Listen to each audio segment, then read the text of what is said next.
SC ST बस्तियों में भी जाना चाहिए। नहीं, हम जाते नहीं SC ST की बस्तियों में, वो जाते हैं। अरे ये सब लोग पहले क्षत्रिय थे, इन्होंने धर्म को बचाने के लिए चमड़े का उपयोग कर लिया, धर्म को बचाने के लिए मांस ले आए, धर्म को बचाने के लिए इन्होंने मुस्लिम बेगमों का मल उठा लिया, इसलिए उनको भंगी बोलते हैं। भंगी शब्द क्या है? ये धर्म भंग किया गया उनका। ये सब मुसलमानों के कारण हुआ। ये धर्म योद्धा है, हम उनके साथ छुआछूत करेंगे, भेदभाव करेंगे, मंदिर में नहीं आने देंगे, तो वो फिर कल मोहन राम थोड़ी रहेगा, वो मोहम्मद बनेगा। और जब वो मोहन राम मोहम्मद बनेगा तो तुम्हारे घर के आगे झाड़ू लगाने नहीं आएगा, वो तलवार लेकर के आएगा। सेठ जी बहुत मजे कर लिए, निकलो बाहर, हमारा घर है। वो काला पहाड़ का उदाहरण याद कर लो, आसाम में यही हुआ था। ये जितनी बीमारियां हैं, ये घूंघट प्रथा अपने यहाँ तो कम है, गंगानगर में ये घूंघट प्रथा क्यों आई? राम ने, सीता ने, आपने फोटो देखा होगा शिव पार्वती का, रामायण महाभारत भी देखी, किसी महिला ने घूंघट नहीं निकाला। हमारी महिलाएं क्यों निकालती घूंघट? मुसलमानों से बचने के लिए। न तो चेहरा देखेगा न ले जाएगा। दिन में शादी क्यों हो गई, रात में शादी क्यों हो गई? शादी करोगे तुम्हारी पत्नी 7 दिन हमारे पास रहेगी, फिर तुमको देंगे। हमने कहा चोरी छुपे शादी करो रात को। सारे विवाह दिन की जगह रात में हो गए। दक्षिण भारत में तो दिन में होते हैं, क्योंकि उधर मुगल गए नहीं। हमारी दादी परदादी सब अनपढ़ क्यों हो गई? इसलिए अनपढ़ हो गई क्योंकि बच्चियाँ स्कूल जाती थी, मुसलमान उठा के ले जाते थे, तो हमने कहा भैया स्कूल जाना नहीं। ये सब हमारी दादी परदादी अनपढ़ हो गई।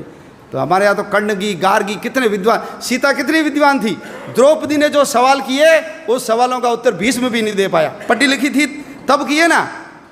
ये बाल विवाह, बच्ची को जल्दी शादी कर लो, शादीशुदा बच्ची को मुसलमान कम ले जाते थे। बाल विवाह इनके कारण आ गए। चमड़े का उपयोग, मांस का उपयोग। ये घर में लैट्रिन जाते नहीं थे, बाहर ही जाते थे। हड़प्पा मोहनजोदड़ो में कोई लैट्रिन नहीं निकली, ये जाते थे घर में, क्योंकि महिलाओं को उठा के ले जाते थे। किले से बाहर जाएगी तो घर भाग जाएगी, इसलिए किले में ही जाओ। अब बदबू आ गई तो क्या करें? इनको कहा मुसलमान नहीं बनना तो मल उठाओ। इन्होंने कहा मल उठा लेंगे, मुसलमान नहीं बनेंगे। तो ये सब धर्म योद्धा है, हम भूल गए। सुअर भी अपनी रक्षा के लिए पाला। सुअर रहेगा, मुसलमान घर पे नहीं आएगा। सुअर का तिलक लगाएगी लड़की, उसको कोई मुसलमान हाथ नहीं लगाएगा। तो अपनी रक्षा के लिए सुअर आ गया। आज जो सुअर पालते हैं हम उसको अछूत मानते हैं। ये नहीं होते तो 1947 नहीं, उससे पहले ही देश का विभाजन हो जाता। अंबेडकर जी मुसलमान बन जाते तो आप कल्पना कर सकते हो क्या हालत होती हमारी। अंबेडकर जी ने कहा ऐसे किसी धर्म में नहीं जाऊंगा जिसकी जड़ें विदेश से जुड़ी हुई है। इसलिए बौद्ध बने, कोई फर्क नहीं पड़ा। बौद्ध बने तो वही अंबेडकर जी रहे, उनके पिताजी का नाम रामजी अंबेडकर रहा, उनके गुरु का नाम महादेव अंबेडकर, कोई फर्क नहीं पड़ा।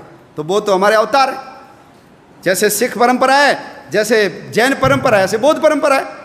लेकिन है सब कौन? हम सब जाकर के मूल तो उस हिंदुत्व तत्व से जाकर के ही तो जुड़ते हैं।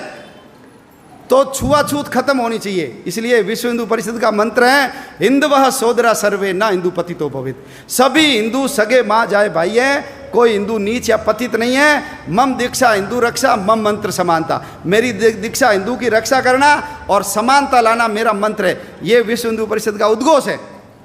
आप सब लोग भगवान श्री कृष्ण से और विश्व हिंदू परिषद जिस पवित्र मंत्र को लेकर के इस संगठन के काम में लगा हुआ है, उस काम में जुटिए। देखिए दुनिया में 2 काम होते हैं, एक होता है इम्पोर्टेंट काम और एक होता है इमरजेंसी काम। घर में विवाह है, शादी होनी चाहिए, लेकिन उस समय माँ को हार्ट अटैक आ गया, आप क्या करोगे? शादी करोगे, माँ का इलाज कराओगे?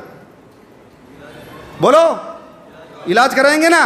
तो ध्यान रखना, यदि हम नहीं रहे तो जैसे जम्मू कश्मीर से हिंदू भाग गया, जैसे इराक से हिंदू को भगा दिया, जैसे अफगानिस्तान से हिंदू को भगा दिया, पाकिस्तान से भगा दिया, नेपाल से भगा दिया, भूटान से भगा दिया, तिब्बत से भगा दिया, उधर म्यांमार से भगा दिया, श्रीलंका से भगा दिया, बाली, जावा, सुमात्रा, इंडोनेशिया, मलेशिया, जावा, ये सब हमारे थे, लेकिन सब के सब चले गए। ध्यान रखना, हमारे गुरु नानक देव जी का जन्म स्थान चला गया। हम हर साल प्रहलाद की पूजा करते हैं। प्रहलाद जन्मा कहाँ, ये हिंदू को पता ही नहीं है। प्रहलाद जन्मा था मुल्तान में, उसका पुराना नाम था मूल स्थान, हमारे हाथ से गया। लाहौर किसने बसाया?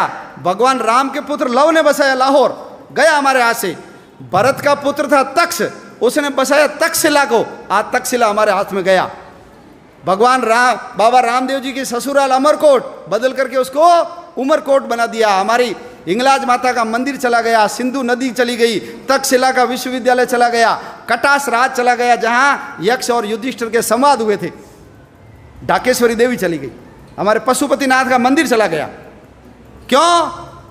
सब लोग मैं, मेरा परिवार, बस समाज जाए भाड़ में, दुनिया जाए चूल्हे में, हमको कोई लेना देना नहीं, मेरे घर पे आँच नहीं आनी चाहिए। यदि यही करते रहे तो आने वाले समय में और हमारा समाज छोटा होगा और हमारे देश के टुकड़े होंगे। हमको सबको यदि समाज को बचाना है, धर्म को बचाना है, आने वाली अपनी औलादों की रक्षा करनी है, हम तो चले जाएंगे लेकिन चौथी पांचवी पीढ़ी सब रोएगी। देखना हमको कि तुम लोगों ने सब पता था, तुम केवल मैं और मेरा परिवार पैसे के चक्कर में लगे रहे, देश समाज धर्म के काम में नहीं लगे। तो ये सब काम इंपॉर्टेंट है, लेकिन इमरजेंसी काम एक ही है, वो है हिंदू समाज को संगठित करना, देश के लिए काम करना।